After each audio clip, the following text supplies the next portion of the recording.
Gracias, Está buenas todo suyo. tardes. Buenos días para ustedes, buenas noches para mí.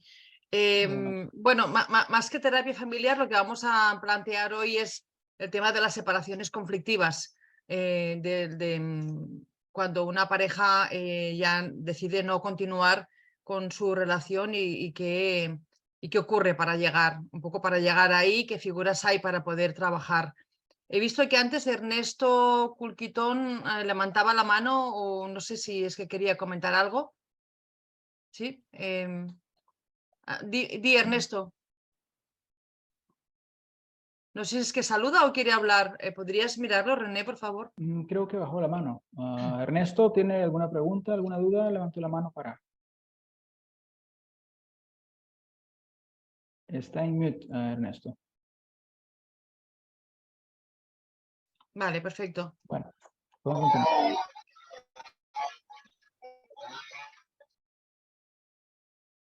Bueno, pues nada. Bueno, yo les planteé el tema de la separación porque, bueno, esta es la tercera vez que yo tengo una presentación con ustedes y en las anteriores presentaciones habíamos hablado un poco de los sistemas educativos familiares que había, de qué era un poco la terapia familiar sistémica, creo que eso lo habíamos comentado también.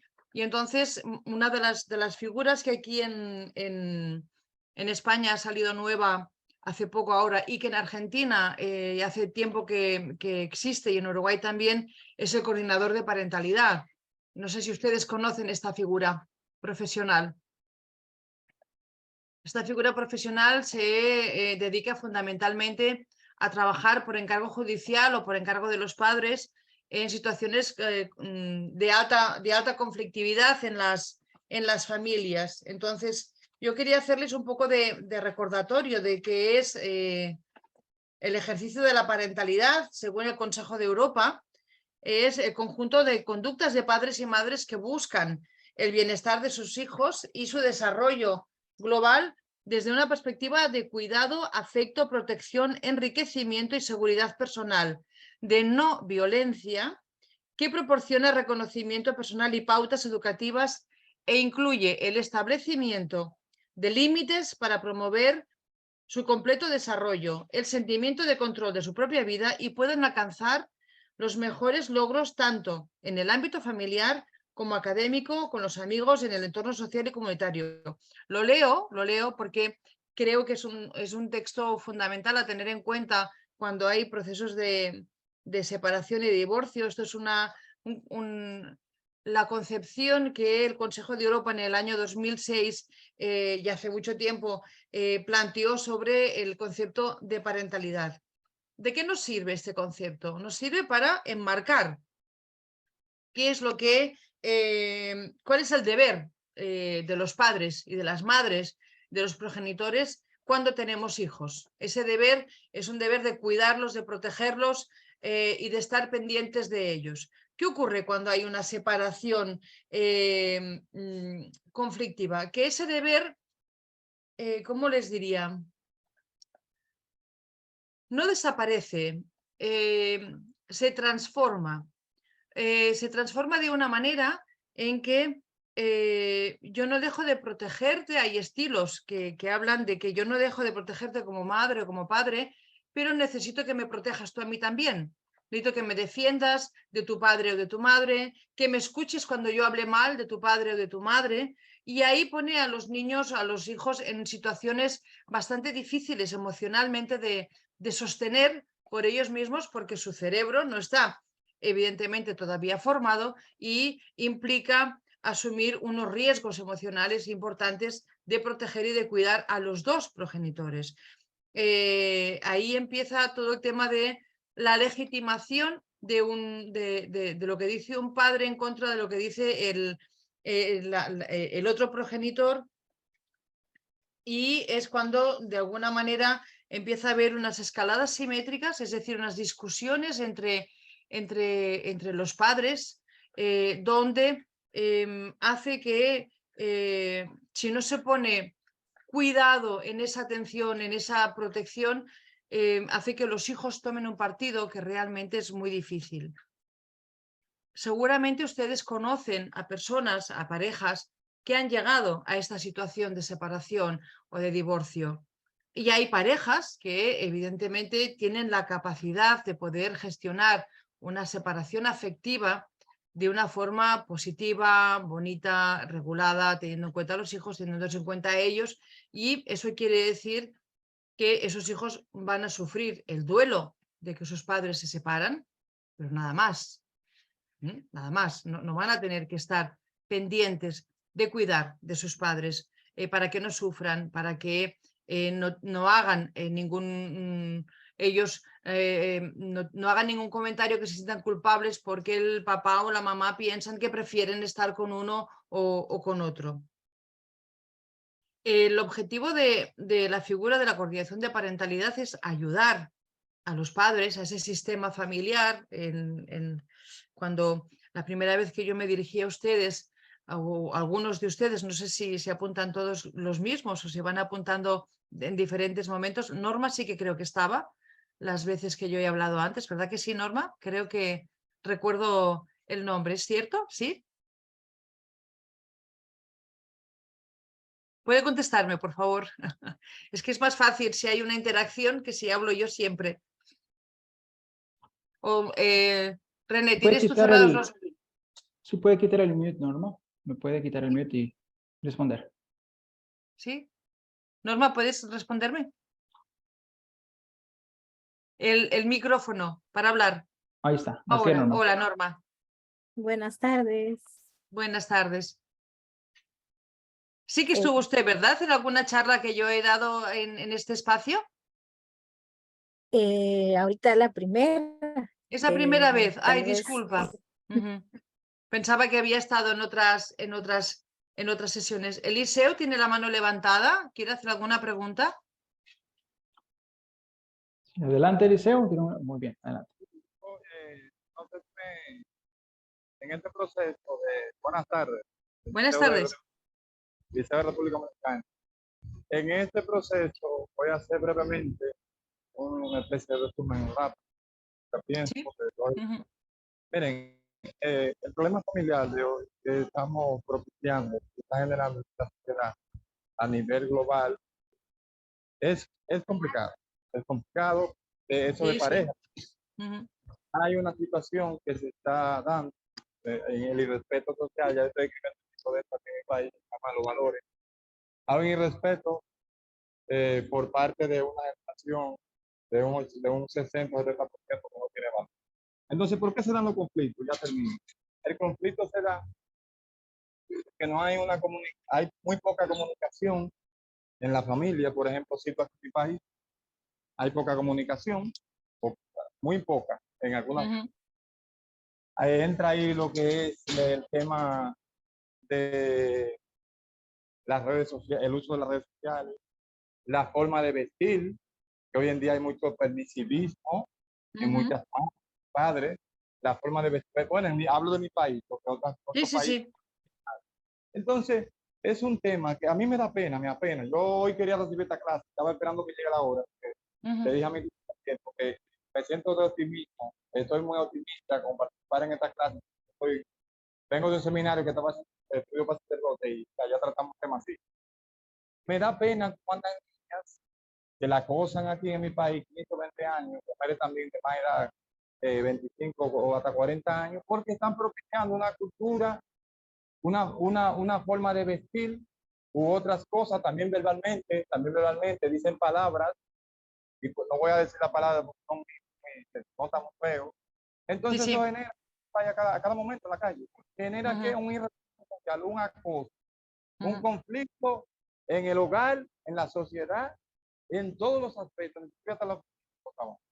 Ya voy a Sí. concluir porque el tema me inquieta mucho, me da mucha pena. Intentaré poner un poco de luz, a ver si es posible. Vale, ¿Cuál es la muchísimas solución? gracias. Yo diría Eh, que nada, comentario, o sea, me apena mucho como no hay una comprensión de parte ya. de la. Ujú. Muchas gracias, Eliseo. Intentaré, si puedo, poner un poco de luz. Maximina también tenía la mano levantada. Sí, adelante, ¿Quiere comentar? Maximina. ¿Quiere comentar algo, Maximina? Realmente agradezco la participación porque se hace bastante más. Sí, aquí estoy.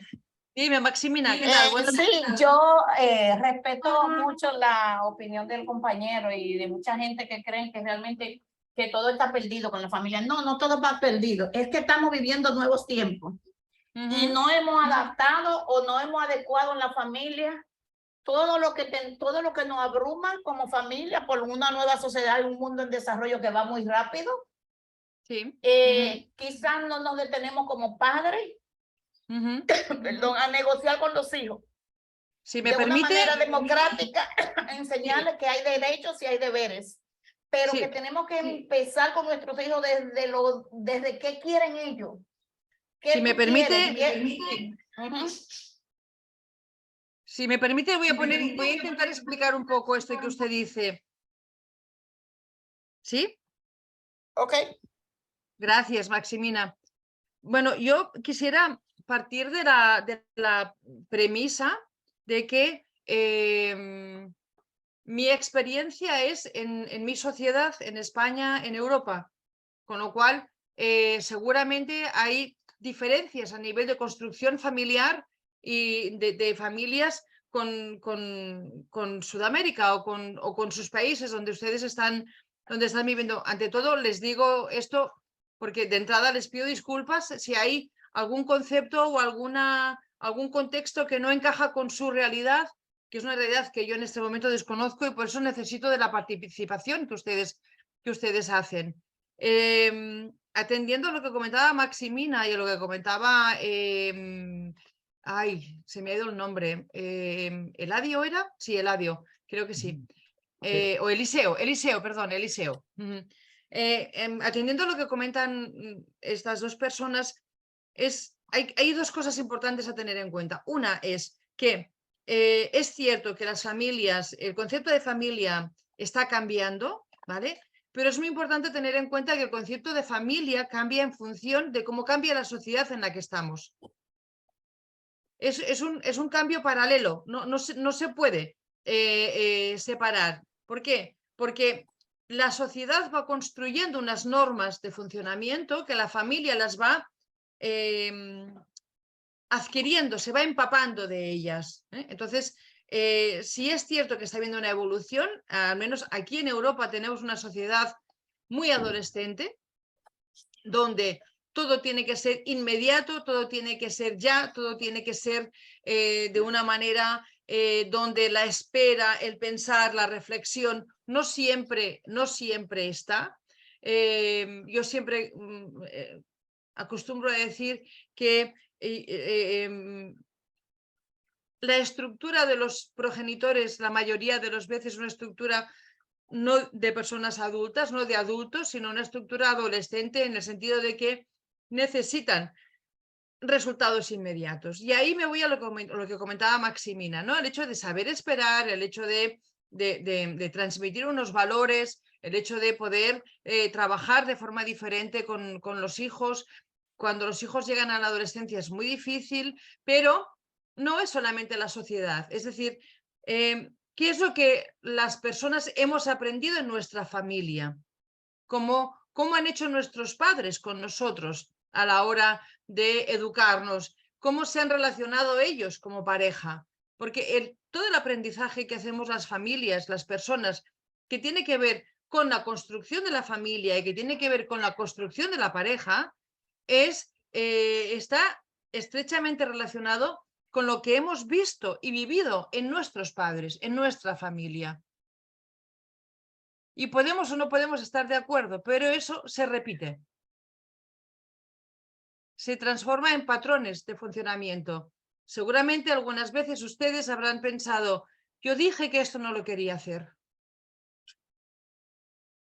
Yo pensé o decidí que lo que mi mamá o lo que mi papá me decían no lo iba a repetir porque a mí no me gustaba, a mí no me sentaba bien. Y eso, por mucho que sea una decisión, no siempre es una decisión que se puede llevar a cabo. Porque sale de forma automática, instantánea. Es un aprendizaje que hemos hecho y que lo tenemos incorporado como si formara parte de nuestro ADN.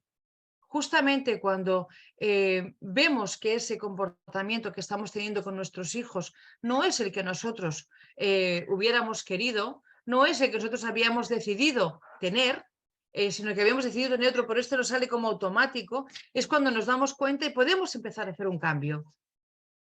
Un cambio que tiene que ver con modificar la forma de educarme como padre, como madre, y de educar a mis hijos para que ellos también en su momento puedan evolucionar. Y eso tiene mucho que ver, como comentaba nuestro compañero anteriormente, con la comunicación, en cómo establecemos la comunicación con nuestros hijos. Mirad, en sistémica, en la teoría en la que yo estoy formada, se plantea que hay dos tipos de cambios, de modificaciones cuando una persona se da cuenta de que quiere cambiar. Una es cambio de primer orden o cambio 1, que es cuando a mí me dicen que tengo que cambiar. Cuando a mí me dicen que hay algo que no me funciona y que me iría bien cambiar, me lo dice mi madre, mi tía, mi amiga, mi amante, mi esposo. Me dice, no, esto no lo haces bien, tienes que cambiarlo. No estás hablando bien a la niña, tienes que cambiarlo. ¿Os ha pasado alguna vez eso? Que os han dicho que hay algo que no va y que tenéis que cambiar. Y entonces vais a algún profesional y decís, no, es que yo quiero cambiar esto porque me han dicho que no me funciona y que lo tengo que cambiar.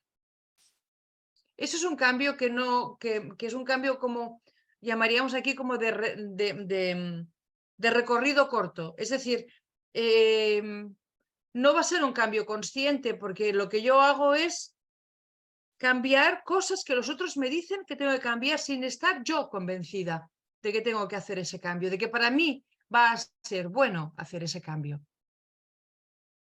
Y el otro, que es el cambio de segundo orden, el cambio 2, es el cambio que las personas hacen o hacemos cuando realmente estamos convencidos de que necesitamos modificar, cambiar formas de hacer, formas de pensar, porque realmente nos están perjudicando a nosotros. No solamente a nuestros hijos, sino a nosotros. No solamente a nuestra pareja, a nuestro entorno, sino a nosotros, que nos hace daño funcionar de la manera que hemos funcionado hasta ahora. Ese es el cambio importante. Y ese es el cambio que en los procesos de separación conflictiva y en los divorcios es más difícil de llevar a cabo. Porque ¿qué ocurre cuando una pareja decide separarse? ¿Qué ocurre cuando una pareja decide que ya no quieren estar juntos? Normalmente eso suele ser un proceso largo hasta que una de las dos partes se da cuenta de que algo pasa, algo no va bien, algo no acaba de funcionar, no se pasa tiempo con aquella persona, está mucho tiempo fuera de casa. La forma de comunicarse, la forma de hablar es una forma a veces agresiva, a veces distante, a veces no hay comunicación, hay muchos silencios, hay como una cierta indiferencia. Y la otra parte empieza a preocuparse y empieza a ver qué es lo que pasa aquí. Cuando a mí me hablan mal o me hablan con indiferencia o me hablan de una forma que no me gusta, yo puedo responder de la misma forma, puedo responder también con indiferencia, puedo perdón, entrar en un proceso de mutismo, de no hablar y de empezar a discúlpenme, pero salgo de una gripe complicada. Puedo empezar a dirigir mi atención afuera de mi casa. Y entonces, si yo dirijo mi atención afuera de mi casa, ¿qué pasa con lo que hay en mi casa? ¿Qué pasa con mis hijos? ¿Qué pasa con mi pareja? ¿Qué pasa con todo lo que se ha construido? Y ahí es donde realmente los adultos que inician ese proceso de separación, ese proceso de divorcio, es donde tienen que aprender a separar dos niveles. Una es mi relación de pareja, que se ha acabado, y otra cosa es mi relación como padre o como madre, que no se acaba. Esa no se va a acabar nunca. Porque yo no voy a dejar de ser la madre o el padre de mis hijos. Sí que puedo dejar de ser la pareja de la persona con la que he tenido esos hijos, pero nunca voy a dejar de ser padre o madre de mis hijos. Y ahí es donde a veces radica la dificultad, porque se mezclan esos conceptos. No se mezclan solamente los conceptos, se mezclan también los sentimientos.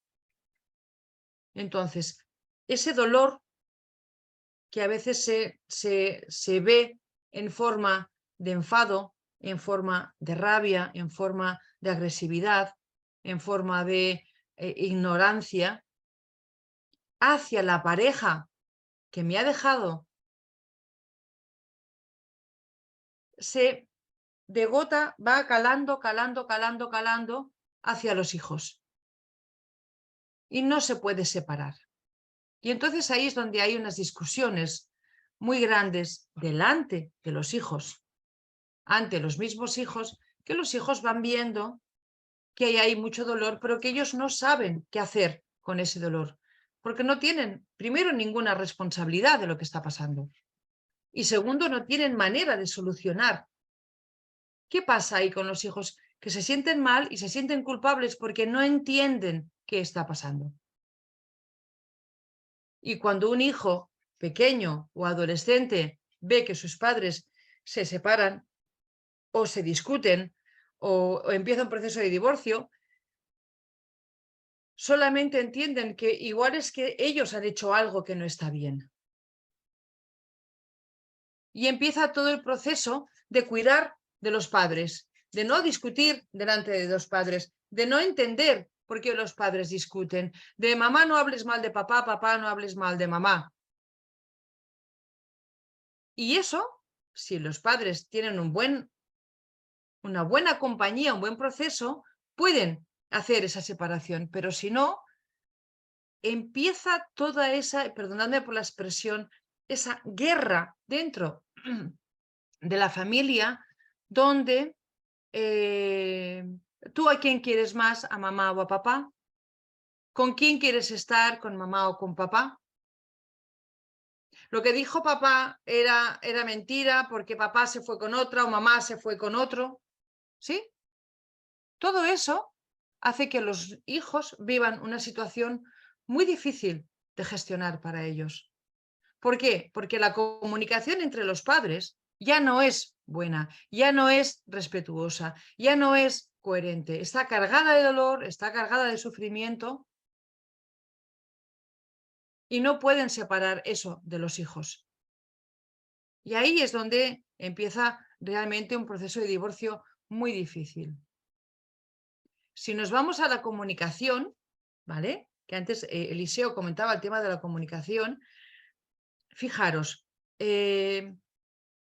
no sé si os apetece intervenir, yo lo agradecería, pero cuando dos personas deciden juntarse, deciden construir un proyecto de familia, construir un proyecto de pareja, ¿vosotros pensáis que vienen de la misma familia, de la misma forma de hacer, de la misma tradición, de las mismas culturas, o cada familia tiene una cultura diferente, una forma de hacer diferente?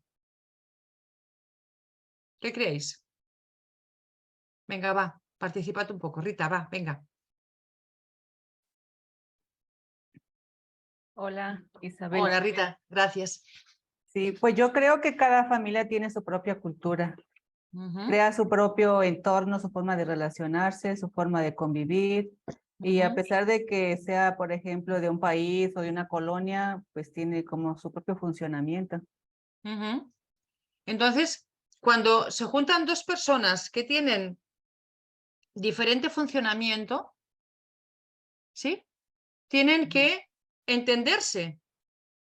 Es decir, tienen que empezar a darse cuenta de en qué se complementan. Y en Yo qué pienso que es no. como, ay, perdón. No, Yo perdón. pienso que es Acabo. como una negociación, ¿cierto? Sí, es una negociación. Pero ¿qué ocurre, Rita, con las negociaciones cuando hay cariño, cuando hay afecto? Que una de las dos partes acostumbra a ceder para que el otro esté contento. ¿Suele pasar? Pues sí, suele pasar. Suele pasar. ¿Qué ocurre? Que cuando yo quiero mucho a la persona con la que estoy y resulta que piensa diferente de lo que yo pienso, en un momento determinado, en un momento pequeño, pensaré, no tiene importancia, no digo lo que pienso, ya está, ya lo hablaremos más tarde, o yo. Y ahí, en ese momento, es cuando se empieza a crear una base donde la comunicación empieza a fallar.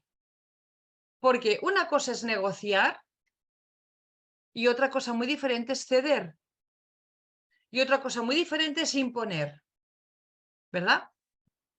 Y yo creo que además es acumulativo, es decir, no es de que me lo hizo una vez y ya, sino que cuando me pasa otra, recuerdo todas las anteriores, ¿no? Y es como un resentimiento acumulado ahí.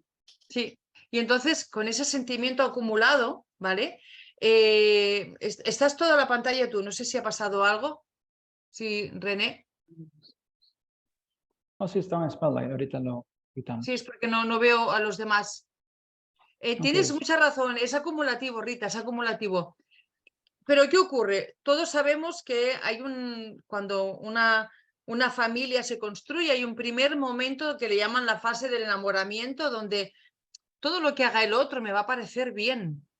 Todo lo que diga el otro me va a parecer bien, aunque realmente no sea así. Y ese es el primer momento donde una familia empieza a construirse, si me permitís la expresión, mal. ¿Por qué? Porque yo tengo todo el derecho a decir lo que pienso, con cariño, con amor, evidentemente, con respeto, pero tengo todo el derecho a decirlo. Y tengo todo el derecho a defender que en mi casa hay unas costumbres y a entender que en tu casa hay otras costumbres.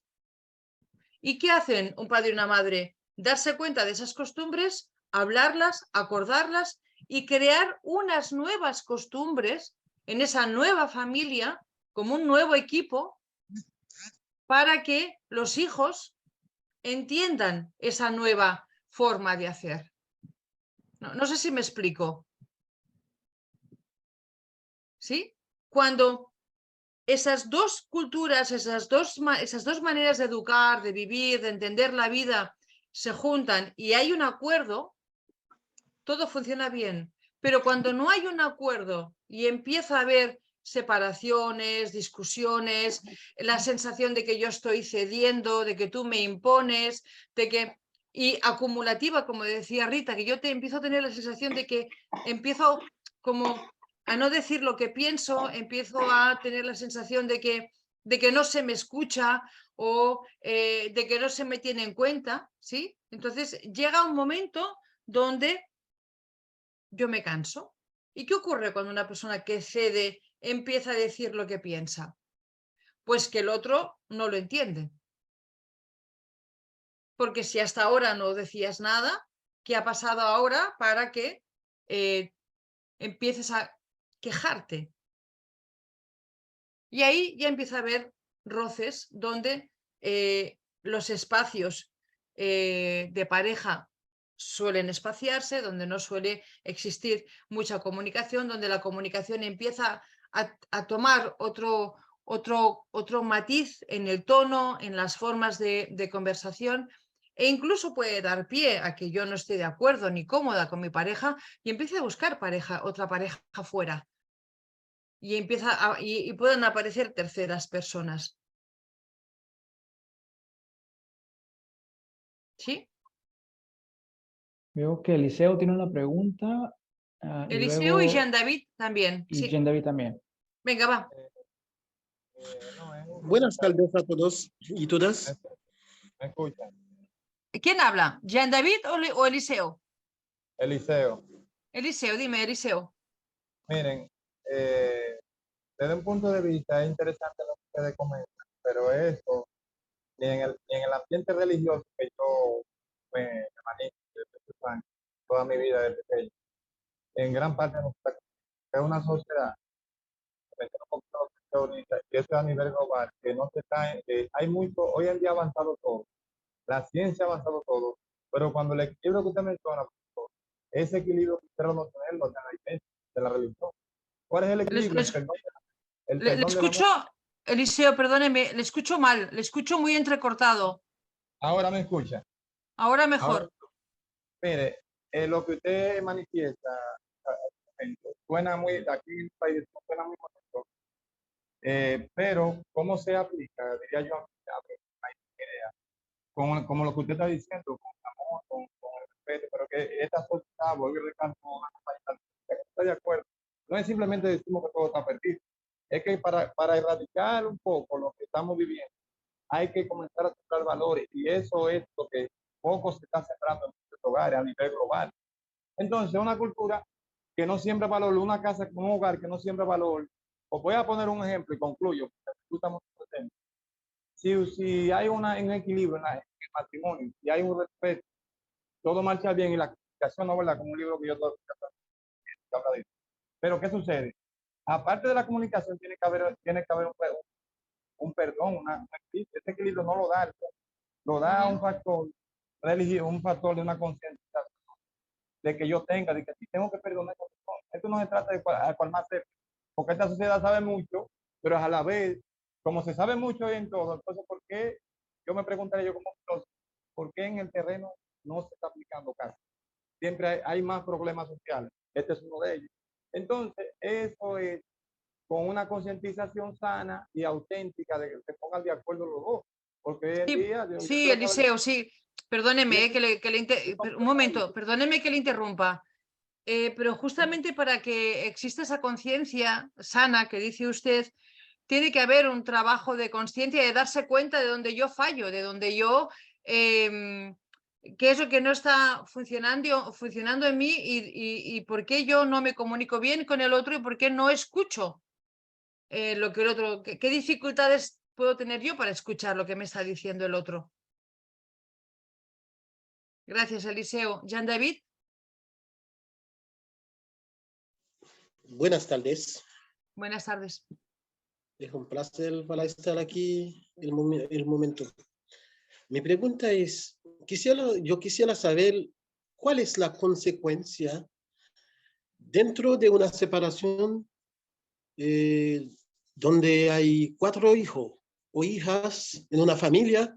La mamá se fue con otro hombre, el padre se fue con otra mujer y los niños se quedan con abuelo y con abuela. ¿Cuál es la consecuencia psicológica en este caso sobre de los niños? Bueno, habría que tener más elementos para poder contestarte esta pregunta. Un primer elemento es la relación afectiva que existe entre los progenitores, entre los padres. Es decir, la madre se puede ir con la nueva pareja y el padre se puede ir con la nueva pareja, pero si los niños se sienten queridos y no se sienten abandonados y se habla con ellos y se les sitúa en la nueva situación y es una situación temporal, vais a vivir con la abuela o con los abuelos durante un tiempo, luego os venimos a buscar, estáis un tiempo con la mamá y otro tiempo con el papá. Ahí no hay un peligro, un riesgo grande de que pueda haber una dificultad psicológica para los niños, ¿vale? Sí, en la situación que planteas, Jean David, lo que hay es una separación conflictiva donde hay no hay comunicación entre los padres, donde hay rabia, dolor y agresividad entre los padres, donde los niños van a parar con los abuelos que realmente igual tampoco los quieren o son una carga para ellos, pero no pueden, como no pueden ir a casa de ninguno, se tienen que ir con ellos. Ahí sí que tiene que haber una intervención profesional, porque realmente esos niños van a vivir un desamparo, que no van a poder tener elementos si alguien no les acompaña para entender qué ha pasado para que su vida cambie tan radicalmente y para que sus papás no estén presentes.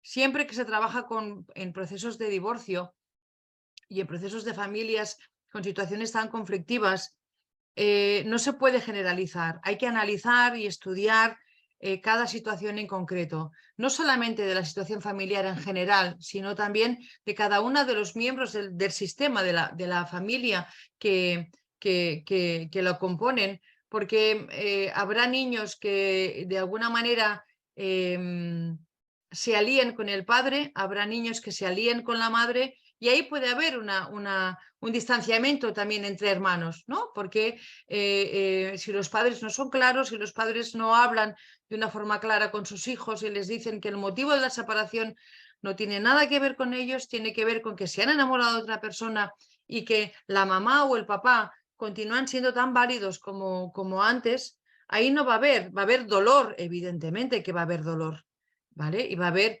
un proceso de duelo donde van a tener que entender que esa situación ha cambiado, que ya no es lo mismo de antes, pero se van a continuar sintiendo queridos, que eso es lo importante. Cuando el discurso de la mamá o del papá, o de la mamá y la mamá, o del papá y del papá, da igual, es tu mamá o tu papá me dejó por otro, ya no me quiere a mí, con lo cual tampoco te quiere a ti porque tú formas parte de mí, ahí sí que puede haber daño psicológico y grave.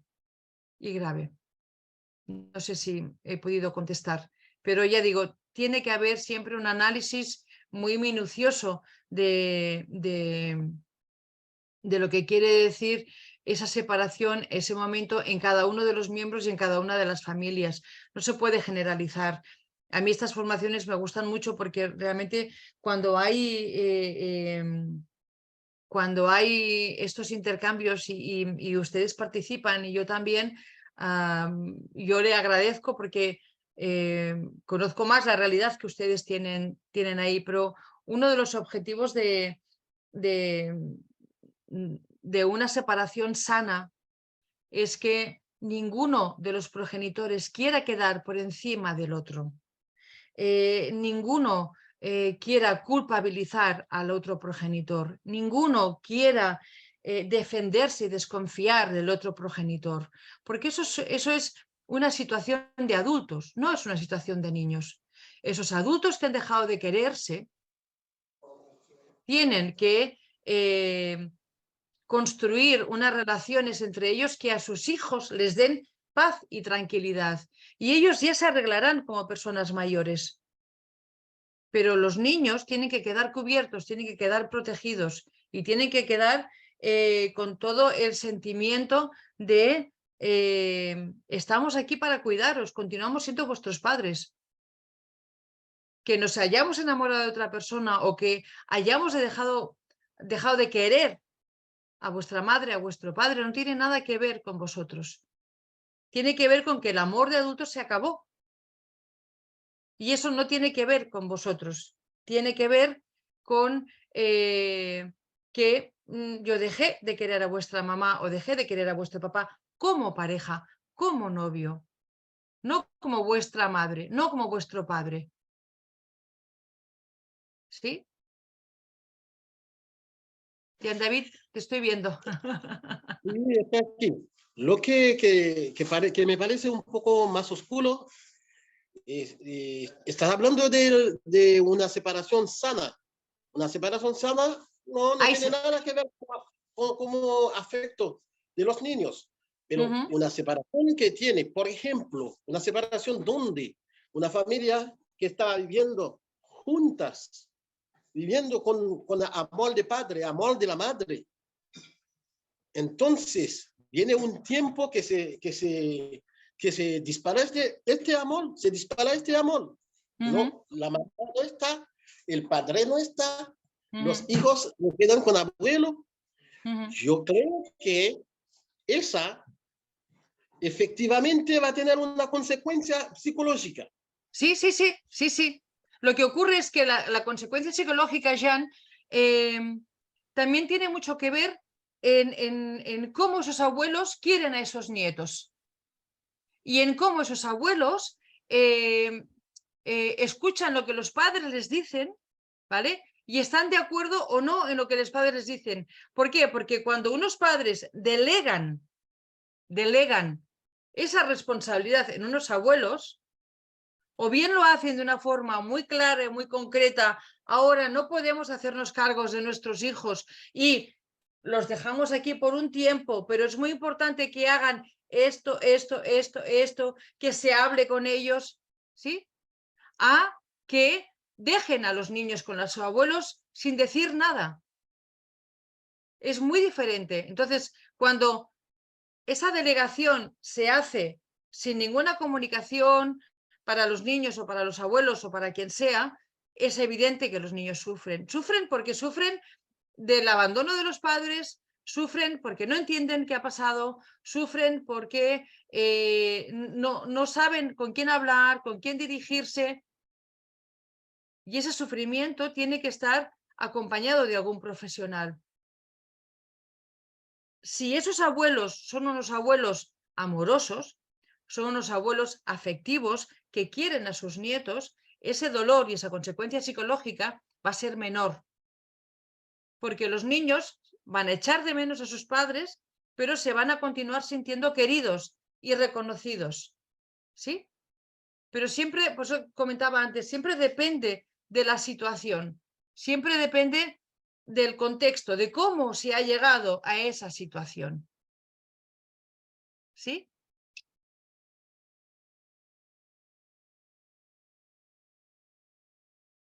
Jean David, no te oigo ahora.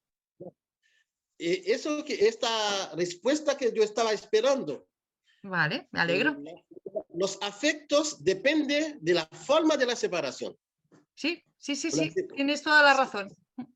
Sí. Muchísimas gracias. Gracias, Jean. Gracias. ¿Sí? Entonces, bueno, seguimos. Como decía Jean, evidentemente los afectos tienen que ver con las formas de la separación. Cuando hablamos de una separación conflictiva, de lo que hablamos es de que los padres se dejan de hablar o se hablan muy mal, dejan de reconocerse como personas válidas, ¿sí? Con lo cual, la repercusión que eso tiene en los hijos es que los hijos tampoco ven a aquel progenitor como una persona válida, afectivamente, como educador, como padre, y eso tiene una repercusión en los hijos. ¿Qué repercusión tiene eso en los hijos? Pues hay veces en que los hijos entran en lo que se llama un conflicto de lealtades. Es decir, no pueden, de alguna manera, no pueden tomar parte por un padre o por otro padre. No pueden tomar parte. Y los padres les piden que hagan eso. Porque yo soy mejor, porque tu papá me dejó, porque tu mamá me abandonó y tú tienes que estar conmigo, porque yo soy el bueno. Y ahí sí que sufren los niños, Jan. Ahí sufren mucho. Porque un niño no puede dejar de querer a sus padres. No puede decidir por uno o por otro, porque quiere a los dos. Y eso es importante tenerlo en cuenta. Quiere a los dos. Y cuando hay una separación difícil, complicada, conflictiva, los padres ahí son crueles y a veces hacen que los niños tengan que decidir por uno o por otro. Y se olvidan de que eso produce un dolor muy grande en esas personas pequeñas que todavía no están desarrolladas, que todavía no están con capacidad para poder decidir con quién quieren estar, ni para poder decidir qué sentimiento tienen por esa situación. Cuando un padre no tiene esa capacidad, ¿vale? Lo que le falta es un concepto que se llama la empatía parental. Y la empatía parental es la capacidad que los padres tenemos que tener para poder darnos cuenta de cómo están nuestros hijos por dentro. ¿Qué sienten? ¿Cómo lo sienten? ¿Qué expresan? Si yo veo que mi hijo está sufriendo, yo tengo que aparcar mi sentimiento de dolor hacia esa persona que me ha dejado o que yo he dejado para poderme dedicar a cuidar de mi hijo. Porque entonces sí que el daño puede llegar a ser irreparable en esos hijos. Entonces, esa capacidad, ese concepto de empatía parental tiene que tener que ver cómo yo tanto verbal como no verbalmente, te estoy diciendo que estoy conectada contigo, que yo te quiero, que quiero que tú estés bien, que me doy cuenta de lo que necesitas, que tengo un rato para estar contigo y que todo lo que yo haga contigo no tiene nada que ver con que yo haya dejado a tu padre, con que yo haya dejado a tu madre. Porque eso es otro nivel, es un nivel de adultos. ¿Os acordáis? Os expliqué un poco la jerarquía familiar, los padres están arriba, los hijos están abajo. Y eso siempre es así. Cuando hay separaciones conflictivas, la jerarquía a veces se rompe. No se rompe por los hijos, se rompe por los padres. Porque son los padres los que no suelen respetar esa jerarquía. Suelen ser los padres los que no tienen esta capacidad de empatía y hacen que los hijos sean más mayores de lo que les corresponden, les cuentan cosas que no deberían de contarles, a veces los utilizan como si fueran amigos, como si fueran colegas, a veces les piden que les cuiden porque pobrecita de mí, pobrecito de mí, me ha dejado la mamá o me ha dejado el papá, tú tienes que hacerte cargo de mí, me tienes que cuidar. Y ahí sí que hay daño. Y a veces irreparable. Porque un niño no puede cuidar de sus padres, no le toca. Es al revés. ¿Sí?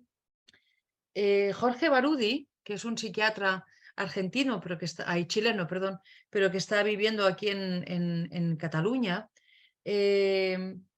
cuando nos habla de la empatía parental, nos habla de dos conceptos, de dos partes. Una es la consciencia social como padre o como madre, que quiere decir qué significa ser padre o madre de mis hijos en la sociedad en la que yo estoy viviendo.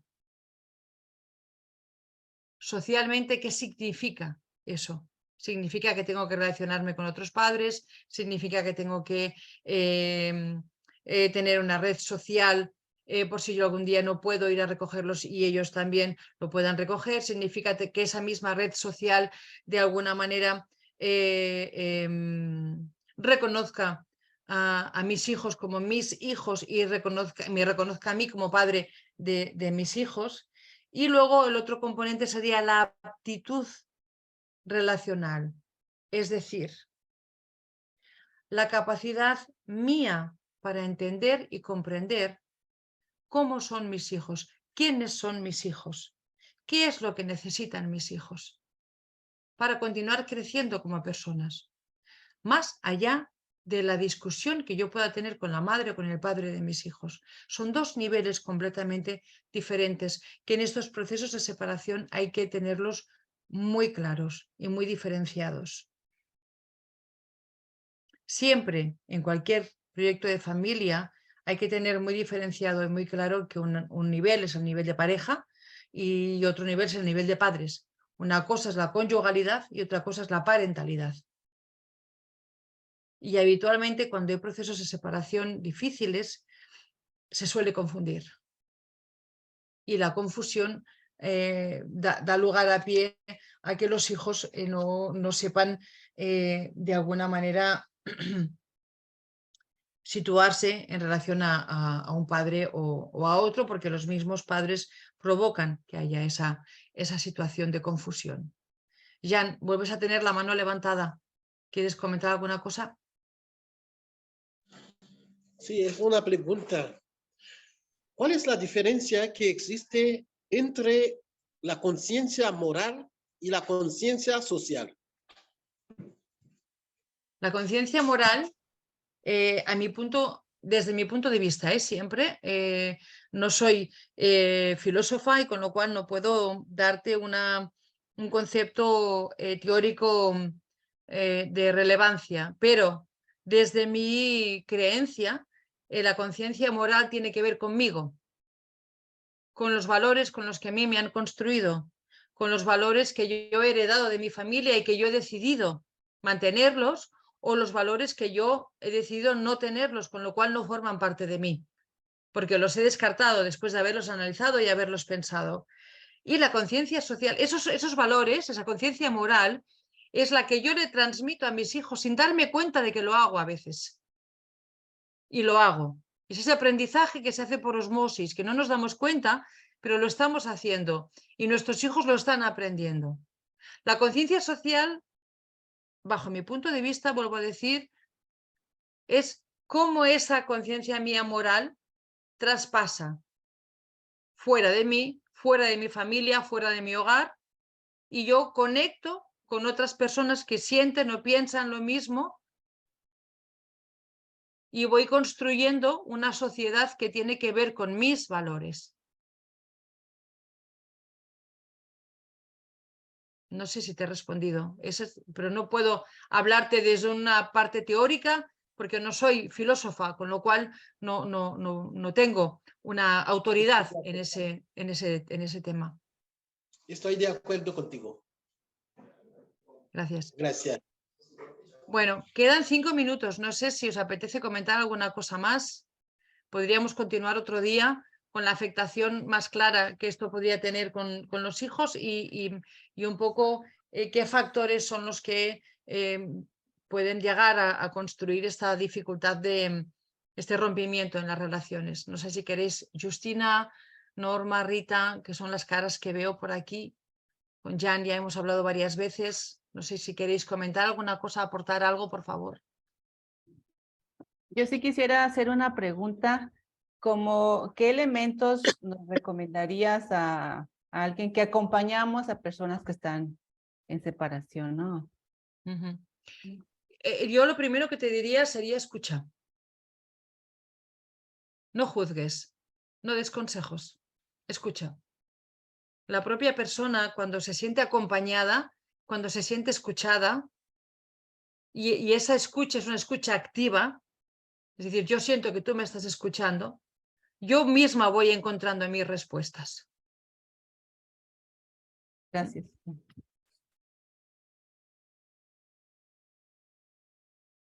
¿Sí? ¿Alguien más?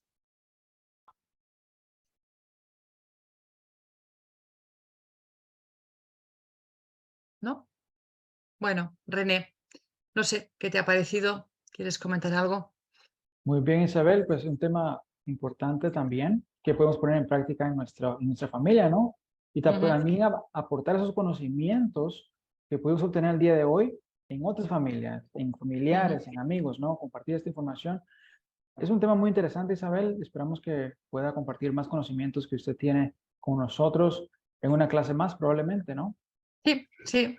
La idea sería esta. Si a ustedes les parece interesante, podemos quedar para otro día y continuar con este tema. Muy bien, Isabel, y gracias a usted por esos conocimientos compartidos el día de hoy y a todos ustedes por estar acá con nosotros, intervenir, hacer sus preguntas y participar. Eso es muy importante, ¿no? Sí, muchísimas gracias por estar, por guardar esta hora para estar aquí conmigo. Hola. Y muy agradecida. ¿Ramón? Sí, Jan, dime. ya no queda tiempo, ¿no? Quería hacer una pequeña intervención. Para el próximo día quedan 2-3 minutos. Sí, Ramón. Venga, va, probamos. No, porque usted está hablando de una conciencia social y también está hablando de tener un poco de, cuando habla de las dos partes que tiene que tener el adulto, ¿no? Una conciencia social y un poco y conciencia moral, ¿no? No sé cómo lo ha dicho, pero realmente cómo se llega a concienciar a esa persona, ¿sabe? Porque cuando una persona, sobre todo las madres que siempre tienen la custodia de los niños, es difícil hacerles ver la situación de los niños y también entrar en la conciencia social, ver cómo se sienten los niños y cómo podemos apoyarles, o sea, cómo se hace a ese tipo de personas, porque hay personas que se sienten victimizadas una vez que hay una separación y ya no escuchan nada, no miran la situación de los niños, ni miran una conciencia social, cómo va a afectar a los niños en la sociedad. Entonces, Bueno, esta es la situación, cómo se hace a una persona así. Eso, Ramón, si le parece, da para otra hora más de hablar. Yo lo que sí que le podría decir es que tiene usted razón, cuando una persona se instala en una posición de víctima es muy difícil hablar con ella, pero yo estoy segura de que hay profesionales por ahí que la pueden ayudar a darse cuenta de que una cosa es haber sufrido Y otra cosa es instalarse en ese sufrimiento. Así es. ¿Sí?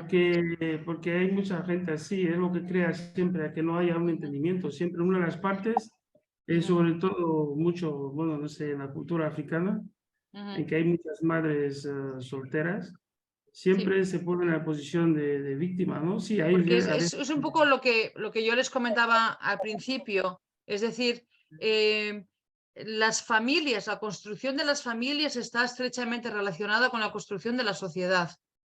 Entonces, aquí, por ejemplo, en España, cuando hubo la época de Franco, de la dictadura, las mujeres no teníamos derecho a nada, solamente los hombres. De hecho, la ley del divorcio aquí, si no recuerdo mal, la primera fue en el año 85, 89, ¿sí? Cuando empezó la democracia, las familias empezaron a funcionar de otra manera y la mujer empezó a tomar otro papel en la sociedad.